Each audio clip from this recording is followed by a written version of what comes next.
Hey guys, it's Mark back here again with you from Jazz Guitar Lessons, and in this episode I want to cover a quick and dirty 30 minute a day practice plan if you want to get better at guitar or anything for that matter, and here specifically learning the ropes of jazz. I'll suggest a quick routine, so let's get down into it. Welcome to Jazz Guitar Lessons, where we help guitarists learn jazz faster, express themselves more fluently, and have fun along the way. My name is Mark, and if you're looking to learn jazz, form better practice habits, and especially if you enjoy a French accent, make sure to subscribe. So first off, warm up. A big caveat, people typically warm up for too long. So if you only have 30 minutes, I would recommend you do about 90 seconds to 2 minutes. Just keep loose, keep warm, make sure you're in the right posture. Also, in your practice room, make sure you have everything at hand. Right, I had, I have a music stand and I need like maybe pencil, paper, a timer, my metronome, my picks, my amp is on. Shut the door, make sure you're not going to be distracted. This pays off huge dividends in the long term. And recently I sent a quick note via text to one of my students who also happens to be a longtime friend.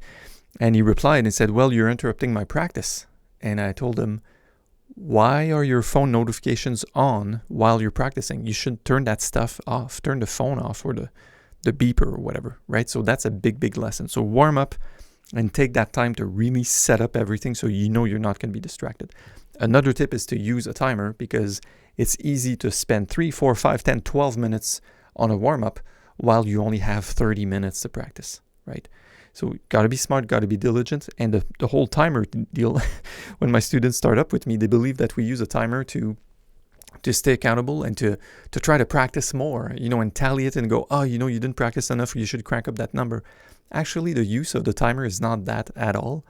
The use of the timer is to stop myself once the topic is over, because I could easily flunk 65 minutes on the same chord. But if I stop myself after 20, go, "Hey, Mark, you've done a good job on this. You gave it a good beating. Come back tomorrow. Don't neglect the rest of your practice routine." Yeah, that's a great tip. So after you've warmed up, I would say go straight into the tune that you are working on. There should be one priority, one thing that you have in mind, especially if you have short practice sessions like this. So in my case, I would recommend doing at least a 5-stage process. You can find it on the fellowship, Jazz Guitar Fellowship on School, which is free to join, of course, and free for life as well with a bunch of training. So the point here is to segment a standard I'm working on, whether it is Autumn Leaves or Summertime or Stella by Starlight or anything else that floats your boat. Segment this in different pieces of work. So there's a piece of work where you want to learn voicings, so chords, right? There's a point where you want to hold a form with a steady rhythm. There's a point where maybe you want to have a chord melody, a minimalistic chord melody, but still a chord melody, right? There's a point where you want to learn to outline the changes with your improv. There's a point where you want to put it all together. So those, personally, I segment them in, I call them my divide and conquer approach to learning standards. So after you've warmed up, you launch immediately on the segment that you're working on, and you could probably spend the majority of your time on this, which should last about 20 minutes or so. Hey guys, just a quick note. If you're enjoying this content and you're eager to boost your own jazz guitar playing, then connect with us. We've transformed the jazz skills of thousands of guitarists. You can find the link in the description or head directly over to jazzguitarlessons.net to begin your journey. All right, let's dive back into the episode. And then lastly, I would work on something that's harder, like a technique or technically demanding thing. 5 minutes, 10 minutes. It could be the good old hammer-ons or the pull-offs. It could be whatever. While you're warm and the blood is flowing, it's the time to do that. I've seen students try to do that at first and get it away. Just get it over with as soon as they start after the warm-up. But I say, well, might as well do the thing that is most demanding in terms of mental RAM at first, which is, okay, after you warm up, work on the tune. It's the thing you don't want to do. It's the thing that sounds boring and tedious, and the consistency of it will bring tremendous results. So we will invent any kinds of nightmares to avoid doing that work on the tunes. You'll be tempted to learn all sorts of techniques, to go analysis, go guitar shopping, get a new pedal. You'll say, well, transcriptions is the best way to do it. You'll be tempted to do triad pairs and pentatonic superimpositions and tritone subs, and you'll be tempted to do that. But I can tell you, I've done this with you guys, with students over and over and over and over and over.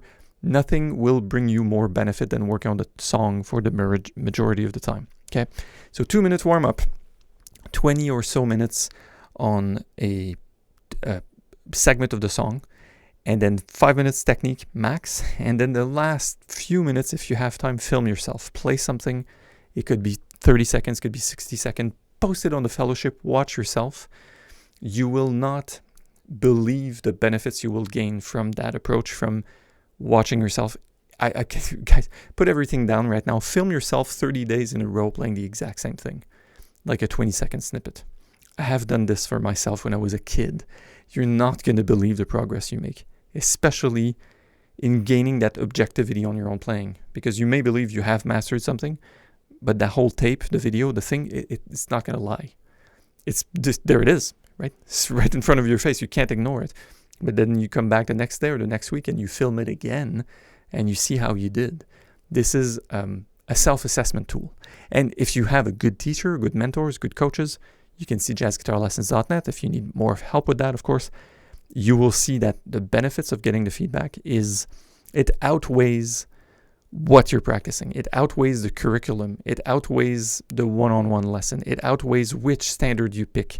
It outweighs whether you're deciding to do alternate picking or hybrid or economy picking or fingerstyle. It outweighs that arch top that you paid $10,000 for, right? I'm just blatantly telling you guys the core of it is working on the song and getting the feedback.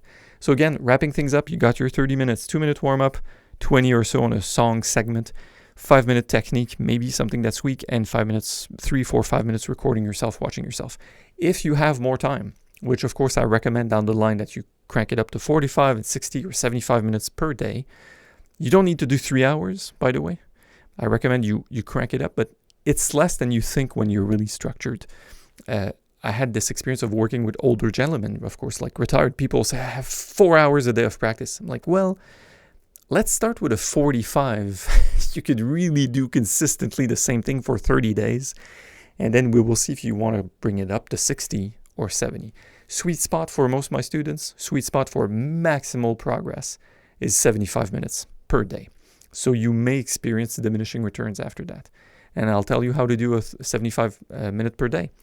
You do 2 sessions of 37.5 minutes, or maybe your first session is 40 minutes somewhere in the morning, and your second session is like 35 minutes in the evening, and you're set. Just put it down. If you feel like playing more and jamming, I will encourage my students to keep on jamming and doing more after that. But what you can do is start with a 30-minute and say, this is my workout. This is mandatory. I do this every single day.